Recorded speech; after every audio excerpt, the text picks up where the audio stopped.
আজকে আমার এত কিছু বলার আছে।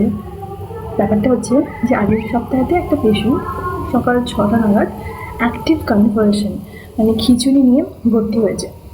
টার্ম প্রেগনেন্সি, অলমোস্ট 10 মাস কমপ্লিট হতে চলেছে এবং পেশেন্টটা একটু হেভি ওয়েট ছিল। তো আমি একটা শর্ট স্ট্রেচার পার্সন, তো আমার জন্য হাতটা ধরে চ্যানেল করাটাই খুব ডিফিকাল্ট হয়ে যাচ্ছিলো।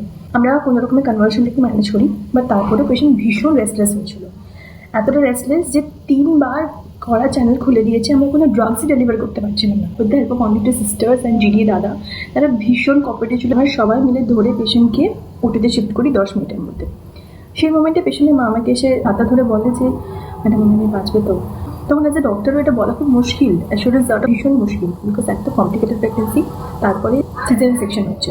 বিকজ পেশেন্ট এতটা রেস্টলেস ছিল, সেজন্য পেশেন্টকে ওই অবস্থাতে মানে এক্সটিউবেট করা যায় না, ওই অবস্থাতেই অজ্ঞান অবস্থাতেই সিসিউতে শিফট করা হয়। পেশেন্টের মায়ের সাথে আবার কিছুদিন পরে আবার দেখা হয়। তো আজকে মা হঠাৎ করে আমাকে দেখতে পেয়ে এসে বলছে আপনি যদি বয়সে বড় হতেন তাহলে আজকে আমি একটু কম করতাম।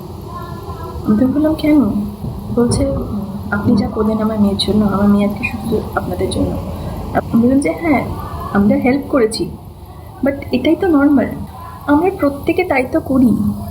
আমরা প্রত্যেকটা ডক্টর বলুন বা এমনি অ্যাজ এ নেবার বা অ্যাজ এ হিউম্যান বিং, যদি কেউ প্রবলেমে থাকে আমরা সবাই ঝাঁপিয়ে পড়ে হেল্প করার চেষ্টাই তো করি। এটাই তো নর্মাল হিউম্যান নেচার হওয়ার কথা। সেখানে আমি হেল্প করেছি বলে পেশেন্টের মা এতটা আপ্লুত কেন? বিকজ আমরা এই বিহেভিয়ারটা হয়তো দেখাতে ভুলে যাই কখনো কখনো। অনেক সিচুয়েশনে ডক্টর থেকে ভিলেনাইজ করা হয়। আমি জানি না প্রত্যেকটা সিচুয়েশনে, অবভিয়াসলি আমি সেখানে প্রেজেন্ট থাকি না, আমি জানি না, বাট আমরাও মানুষ, আমরা আপনাদের মতনই মানুষ।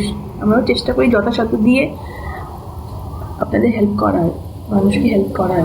কখনো কখনো হয়ে যায় ভুল হয়তো,